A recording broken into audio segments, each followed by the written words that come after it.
रोजगार गारंटी कानून पिछले 20 सालों से ग्रामीण भारत को रोजगार देने में और ग्रामीण अर्थव्यवस्था को मजबूत बनाने में सक्षम रहा है। ये एक इतना क्रांतिकारी कानून है कि जब इसको बनाया गया तो सदन के सभी राजनीतिक दलों ने इससे पूरी सहमति दी। इसके द्वारा 100 दिन का रोजगार इस देश के गरीब से गरीब लोगों को मिलता है, हमारे गरीब से गरीब भाई बहनों को। हम सब जनप्रतिनिधि हैं महोदय, जब हम अपने अपने क्षेत्रों में जाते हैं, आप भी जानते हैं, दूर दूर से हमें दिख जाता है कि मनरेगा का कौन मजदूर है। सबसे गरीब होता है, चेहरे पे झुर्रियां होती है, हाथ मिलाए तो सर हाथ पत्थरों की तरह। हाँ सर, मैं कर रही हूँ, पहुंच रही हूँ, मुझे पहुंचने दीजिए। एक मिनट लूंगी, मुझे पहुंचने दीजिए। सर, उनके हाथ पत्थरों की तरह कठोर होते हैं क्योंकि इतनी मजदूरी करते हैं। तो सर, मेरा जो इस बिल पर ऑब्जेक्शन है सर, ये जो कानून है इसके तहत हमारे गरीब भाई बहनों को जो रोजगार की कानूनी गारंटी मिलती है, जो अधिकार मिलता है, वह इस योजना में मांग के आधार पर संचालित होता है। मतलब जहां जहां रोजगार की मांग है वहां इस योजना द्वारा 100 दिनों का रोजगार अनिवार्य है, देना अनिवार्य है। इसके साथ साथ केंद्र से इसके लिए जो पूंजी जाती है वो भी मांग पर आधारित होती है।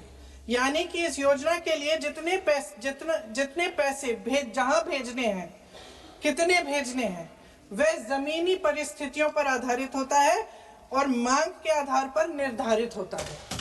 सर, इस विधेयक की अनुसूची 1 में उपनियम 4(1) और 4(2) द्वारा केंद्र को इजाजत दी गई है कि वह पहले से ही निर्धारित कर लें कि कितनी पूंजी कहां भेजी जाएगी। इससे संविधान के 73वें संविधान संशोधन को नजरअंदाज किया जा रहा है।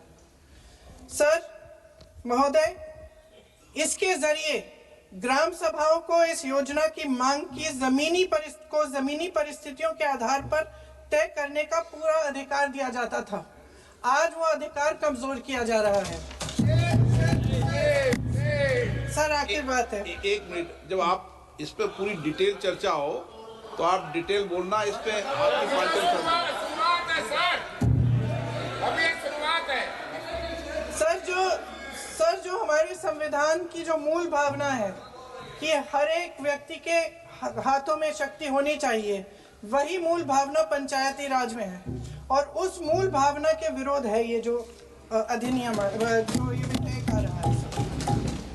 सर, इस विधेयक के जो प्रबंधन है जिससे रोजगार का जो अधिकार है, कानूनी अधिकार है, वो कमजोर हो रहा है, वो हमारे संविधान के विपरीत है। सर, ये हमारे इसी सदन ने ये कानून बनाया और इसी सदन ने ये अधिकार जनता को दिया है। ओके। सर, एक और है सर, महात्मा गांधी मनरेगा में 90% अनुदान केंद्र से आता था। इस विधेयक द्वारा ज्यादातर प्रदेशों में अब 60% आएगा, इसको घटाया गया है। ओके। सर, इससे प्रदेशों की अर्थव्यवस्था पर बहुत भार होगी और खास तौर से ये वे प्रदेश जिनकी अर्थव्यवस्था पहले से ही केंद्र की ओर से जीएसटी के बकाये के इंतजार में है। ओके, माननीय सदस्य। सर, इस विधेयक द्वारा केंद्र का नियंत्रण बढ़ाया जा रहा है और जिम्मेदारी घटाई जा रही है। सर, जो 100 दिन का अधिकार आपने 125 करने की बात की है, लेकिन इसमें वेतन की बढ़ोतरी, आपकी जो मजदूरी की बढ़ोतरी है, इसकी कोई बात नहीं है। माननीय सदस्यों। सर, ये सही बात है कि अभी तक जो बकाया है वो ही पूरा नहीं हुआ है। माननीय सदस्य गणों, मैं आपसे सर, आखिरी बात ये है सर कि हर योजना का नाम बदलने की जो सनक है ये समझ में नहीं आती है। सर, जब ये किया जाता है तो सरकार केंद्र को पैसे खर्चने पड़ते हैं। माननीय सदस्यों, मैं आपसे आग्रह करता हूं, ये सर आप पोस्टर रख दे नीचे। मैं ये रख दूं? नहीं, आप पीछे वाले माने सदस्य। आप 72 में नियम में विरोध कर दें आप। ठीक। सर आखिरी पॉइंट है कि बिना चर्चा के, बिना इस सदन की सलाह लिए इस तरह से जल्दी जल्दी में विधेयक को पास नहीं होना चाहिए। सर ये विधेयक वापस लिया जाना चाहिए।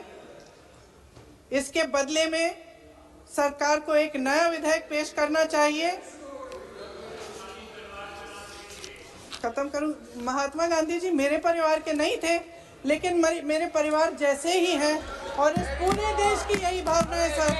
नो, सर इस पूरे देश की यही भावना है। नो, माननीय सर आखिरी बात, सर आखिरी बात यह है कि गहन जांच पड़ताल और व्यापक चर्चा के लिए इसे कम से कम स्थायी समिति के पास भेजा जाना चाहिए और कोई विधायक किसी की निजी महत्वाकांक्षा, सनक और पूर्वाग्रहों के आधार पर न तो पेश होना चाहिए और न ही पास होना चाहिए। धन्यवाद। In the corporate world, if you come